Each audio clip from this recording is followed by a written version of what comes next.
Ya Mu'ad, saya mencintai kamu. Maka jangan pernah engkau tinggalkan setelah sholat, kamu membaca Allahumma a'inni ala zikrika wa syukrika wa husni ibadatik. Ya Allah, tolonglah kami supaya selalu mengingat engkau ala zikrika dan mensyukuri nikmat engkau, dan tolong kami selalu beribadah kepada engkau. Lalu kalau melihat asbabil wurud, kalau dalam ilmu hadis biasanya disebut asbabil wurud, kalau dalam ilmu Quran disebut asbabin nuzul, tentu yang didhawuhi itu ya Mu'ad. Tapi Anda tidak boleh begini, saya tidak wiridan itu yang disuruh Nabi kan Mu'ad, saya kan tidak Mu'ad. Itu tidak boleh seperti itu. Makanya kita tidak boleh terlalu tekstual, karena tadi resikonya Anda tidak mengikuti kaidah al-ibratu bi umumil lafzi la bi khususi sabab. Sebab itu saya tadi di kantor rektorat ya Pak Ordas ya, bilang nanti untuk kajian yang di kantor rektorat pakai kitab Syajaratul Ma'arif, karena kitab itu juga yang sekarang dalam proses penerjemahan saya dengan Pak Quraisyab di PSG, yang di sini pakai kitab Itqon. Nanti mulai bulan depan, karena saya dipaksa untuk meneruskan. Ini sudah kayak Tuhan saja maksa-maksa. Itu pakai kitab Itqon. Nanti babnya tak kasih yang mendesak untuk diketahui. Termasuk apa? Al-ibratu bi umumil lafzi la bi khususi sabab. Sehingga di Quran misalnya begini, ada cerita begini. Nabi Isa itu bilang begini, saya ini siapa? Saya ini adalah orang, kata Nabi Isa, wa ja'alani mubarakan aynama kuntu. Saya adalah orang yang di mana-mana itu memberi berkah, memberi manfaat kepada siapa saja. Itu jelas tentang Nabi Isa. Tapi oleh ulama dikasih judul yang umum. Babu nafil ibad bikullil bilad.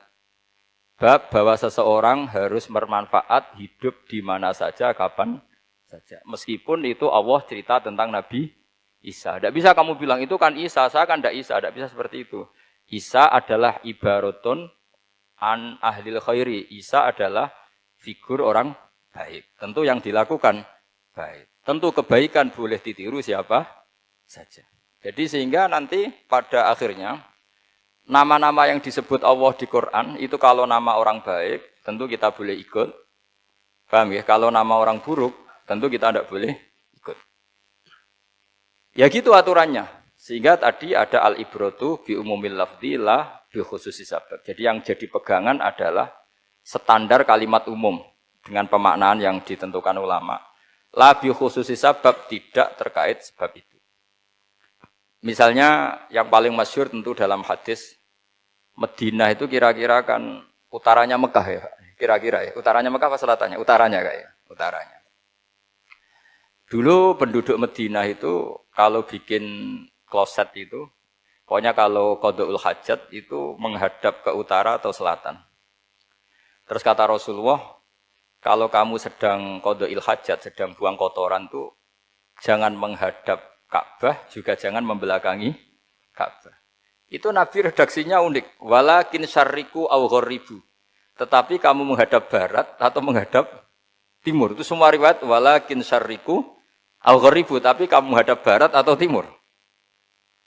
Nah, artinya apa? Kata syarriku aw gharibu adalah binisbat di ahli Madinah, karena orang Madinah posisinya di utara Mekah. Sehingga kalau menghadap utara atau selatan berarti menghadap Ka'bah atau membelakangi Ka'bah, dan itu tidak boleh dalam proses qada'il hajat. Masuk bak kotoran. Terus Nabi memerintahkan menghadaplah ke barat atau ke timur.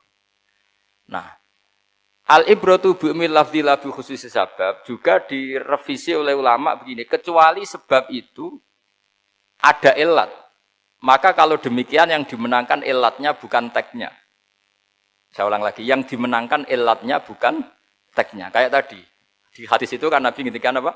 Tetapi menghadaplah barat atau menghadap ke timur. Tentu orang Indonesia malah kalau itu kebalikannya. Orang Indonesia kalau ke barat atau ke timur kan malah menghadap Ka'bah atau membelakangi. Di sini pentingnya ijtihad. Dan ijtihad ini lazim, bukan harus Imam Syafi'i atau Imam Malik. Semua orang normal pasti tahu proporsi kalimat tadi.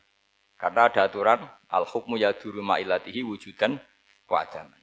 Begitu seterusnya. Ini penting saya utarakan. Sehingga ketika Rasulullah sedekah dengan dinar dikasihkan fakir miskin atau dirham dikasihkan fakir miskin, Pikirannya ulama adalah sodakoh dengan mata uang yang berlaku saat itu. Tidak selalu ditetapkan dinar atau dirham. Begitu juga ketika Rasulullah dulu zakat fitrah pakai susu kering atau pakai kurma atau pakai gandum.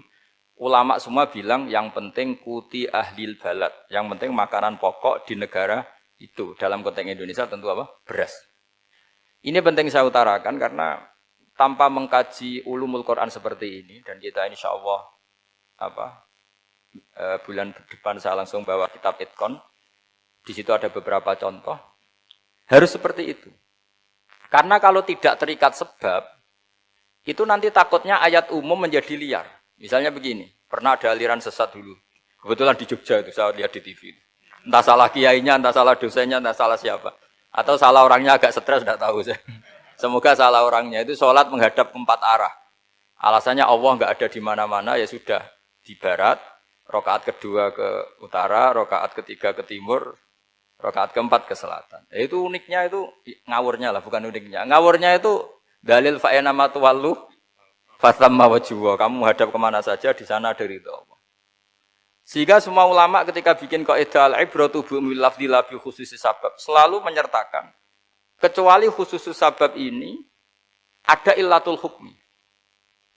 Maka itu enggak jadi. Kayak ayat tadi. Kalau kamu pakai umumnya lafadz itu kan boleh sholat menghadap mana saja. Nah makanya Imam Syafi'i ketika ditanya, lalu ayat ini proporsinya gimana? Kata beliau, fis safar. Orang yang sedang di pesawat, mau sholat, tentu masuknya fatamma wajibah. Jadi dalam kondisi bepergian, yang kita ingin sholat, maka pakainya ayat seperti itu. Tapi kalau kondisi nomor, fawal diwajaka syatral masjidil haram.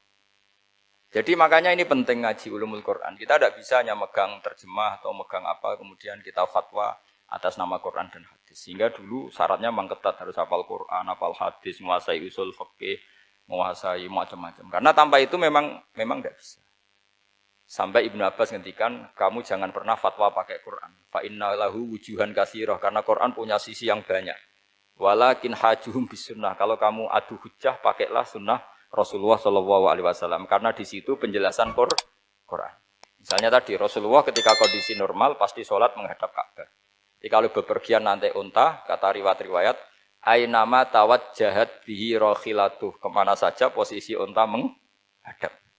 Ada ulama berpendapat itu khusus sholat sunat. Kalau sholat fardu dalam kondisi ada punya mobil harus berhenti. Ini madzhab Syafi'i. Jika misalnya saya, Pak Harsoyo, Pak On, bawa kijang, mobilnya sendiri. Kalau sholat fardu jangan mentang-mentang pakai kendaraan terus menghadap sekenanya. Kalau mau ke Banyuwangi berarti menghadap ke timur. Itu yang boleh hanya sholat sunat. Kalau sholat fardu harus berhenti. Karena kijang ini dalam kendali Anda. Kecuali dalam surah yang kendaraannya tidak dalam kendali Anda. Misalnya kita naik pesawat. Jadi harus dibedakan. Jangan mentang-mentang Nabi sholat di onta kemana saja menghadap. Tapi konteksnya kan onta ini, cara berpikir onta ini dalam kendali Nabi.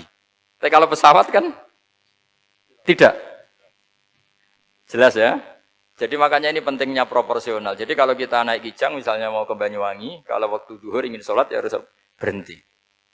Karena yang aina matawat jahat bihi rakhilatuh, kemana saja kendaraan membawa kita itu dalam konteks sholat apa? Sunnah.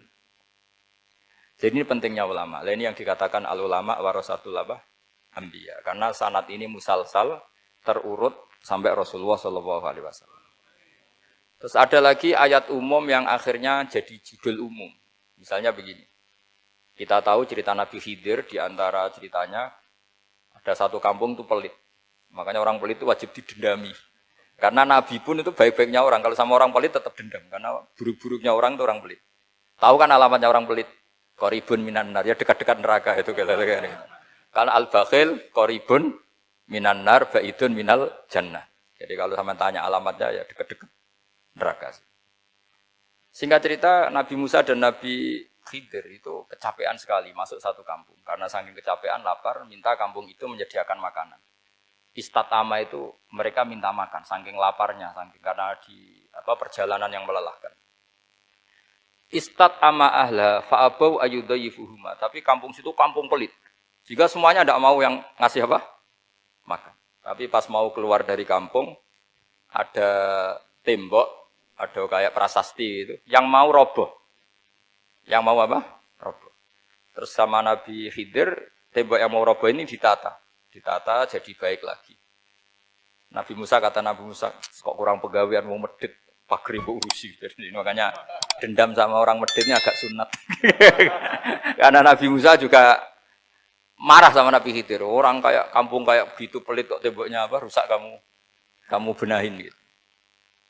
Terus Nabi Khidir menjawab, wa amal jidaru fakana lulamaini yatimaini fil madinati wa kana tahtahu kanzul lahuma wa kana abuhuma sholihah. Begini loh, tembok ini adalah penyimpan harta. Penyimpan harta untuk anak yatim. Bapaknya dulu itu soleh. Artinya terus dibabkan oleh ulama. Babu ikrami sibyanil mu'minin. Bab kita memuliakan anak-anak orang soleh. Sehingga dalam adat kita menghormati Habib, menghormati Gus, menghormati anak pahlawan, menghormati orang-orang yang dulu berjuang kepada apa? Untuk apa? Indonesia. Karena di antara yang dipertimbangkan Nabi Khidir adalah wakana abuhuma sholihah. Tentu kita menghormati putra-putri yang dulu mendirikan UII, macam-macam. Ya tentu proporsional, tapi tetap saja dapat poin dulu atas nama putra pahlawan, putra orang-orang soleh. Karena Nabi Khidir ketika mempertimbangkan itu, alasannya wakana abuhuma sholihah. Fa'arada rabbuka yablugha ashuddahuma wastakhrijakan zahuma. Tentu Allah ingin kalau tembok ini roboh, kemudian kelihatan apa khazanahnya atau tabungannya, nanti dipakai orang-orang dolim. Kalau dipakai orang dolim, maka yang berhak tidak mendapatkan. Sama, negara ini itu dimerdekakan oleh para pahlawan supaya dikelola secara kesolehan, supaya dikelola secara orang baik. Maka orang soleh semua harus ikut kompetisi dengan tanda kutip merebut negara. Karena apa? Tapi tentu tidak perlu chaos, tidak perlu anarkis, karena tentu kemerdekaan ini dibela-belain supaya kita jadi baldatun thayyibatu wa rabbun ghafur. Sama, pertimbangannya Nabi Khidir, kalau ini kebongkar, tersibak, pasti diambil orang-orang zalim. Dan akhirnya yang yatim tadi tidak dapat. Akhirnya dibabkan lagi di bab tertentu. Bab menjaga harta supaya tidak dikuasai orang zalim. Jadi akhirnya menjadi sekian varian ilmu. Pertama, varian ilmu bab menghormati anak orang soleh. Bab supaya harta ini tidak dikuasai orang zalim dan seterusnya. Nah saya harapkan nanti dengan ulumil Quran kitab Itqan itu nanti aturan-aturan seperti itu tertanam pada Anda. Sehingga sebetulnya ulama fikih yang ngarang kitab sampai satu boto-boto itu sebetulnya ya normal-normal saja. Kalau sampean sudah mengkaji ilmu yang kayak saya kaji itu normal-normal saja. Misalnya begini, saya beri contoh ya. Orang munafik itu disifati Allah gimana? Wa idza qamu ilas sholati qamu kusala. Orang-orang munafik adalah orang ketika mau sholat itu bermalas-malasan. Terus kitab Fathul Mu'in atau Fathul Wahab atau kitab semua kitab fikih bikin judul gini. Saya masih ingat takbirnya. Wa yusannu nasyatun li sholatin. Disunatkan kalau sholat itu ketok gumrigah, ketok semangat. Fa inna Allaha ta'ala dzamma tarikihi, karena Allah mengkritik atau menyalahkan orang yang kalau sholat itu tidak nasyat, tidak gumregah, tidak semangat. Mergo seperti itu adalah fi'lul munafikin, perilakunya orang munafik. Terus ditulis wa idza qamu ila sholati qamu kusala. Artinya di situ Allah mengkritik orang munafik. Kenapa? Karena kalau sholat malas-malesan. Anda ingin bersifat kayak orang munafik apa bersifat kayak Rasulullah?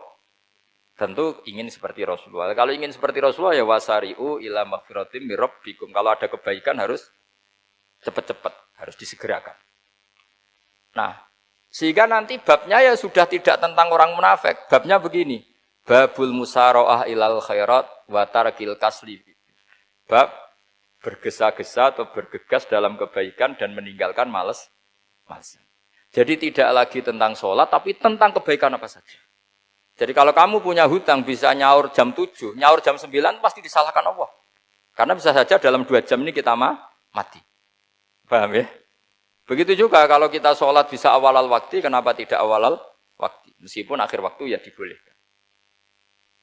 Itu ya tadi babnya ya tentang wa idza qamu orang munafik itu ya seperti itu. Akhirnya apa? Ayat ini turun tentang orang munafik tapi pemaknaannya umum. Ini disaksikan apa? Orang-orang tua kita ini ada Pak Ersoya, ada Pak On. Pemahaman ini harus dikawal dan ini tradisi ulama. Saya pastikan di pondok-pondok atau di Al-Azhar di mana saja, itqan itu dipakai disertasi doktor. Jadi kalau betul nanti kita mengkaji itu sudah doktor semua, doktor tafsir semua. Dadaan maksudnya. Memang itu mau tidak mau dan itu mudah sekali. Saya ulang lagi itu mudah sekali.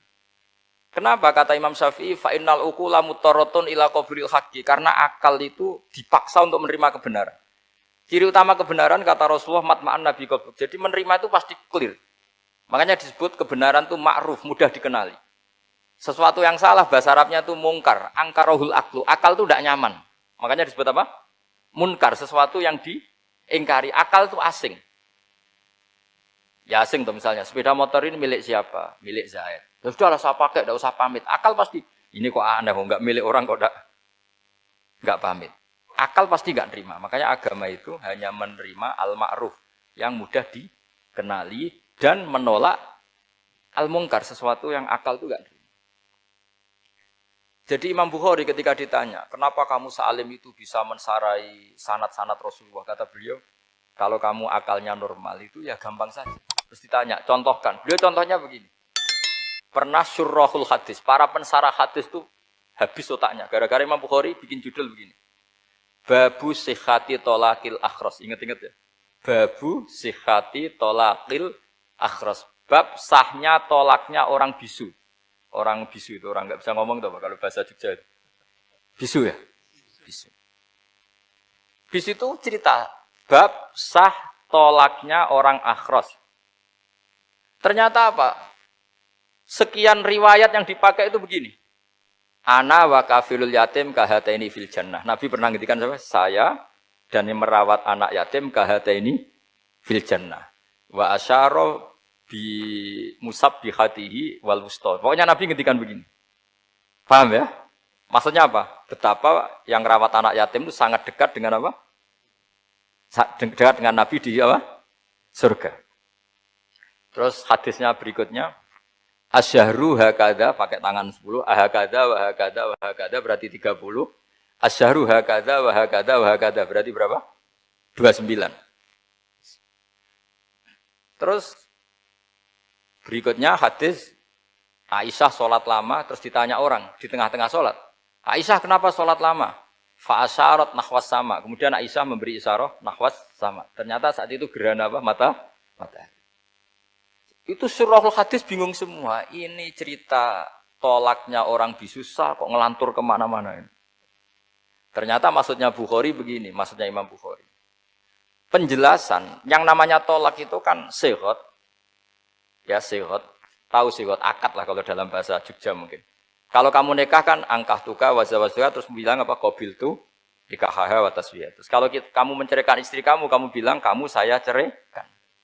Yang dikatakan sihot itu adalah ekspresi atau implementasi dari sesuatu. Misalnya kamu ingin tolak, bilang saja tolak. Kalau kamu ingin muji orang, bilang saja begini. Pasti itu maknanya muji. Kalau ingin menyemooh, bilang begini. Nah, artinya gini, kalimat itu bisa diganti isyarah. Saya ulang lagi, kalimat itu bisa diganti. Buktinya Nabi mengisyaratkan saya dekat, bilang begini. Paham ya? Aisyah bilang gerhananya, bilang begini. Kalau begitu orang yang bisu ya punya cara menceraikannya. Dia cukup melakukan isyarat. Yang isyarat itu pasti difahami sebagai cerai. Artinya kalau orang memahami Quran hadis seperti itu, hal-hal yang mungkin nggak terlintas dalam pikiran Anda, ternyata itu jadi dalil. Artinya apa? Rasulullah yang bisa ngendikan saja kadang menjelaskan sesuatu pakai isyarat. Nah, dengan demikian terus jadi rumus. Al-isyarah al-mufhimah bimanzilatin nutki. Isyarah yang memahamkan sama dengan ucapan. Sehingga ini pengganti ijab qabul. Itu cara-cara memahami istihad, memahami Quran dan hadis. Caranya gimana? Kita harus belajar ulumul Quran. Ya, perangkat yang dipakai seluruh dunia termasuk kitab Itqan itu. Dan kitab Sajaratul Ma'arif itu yang saya kaji dan dikaji seluruh ulama di dunia.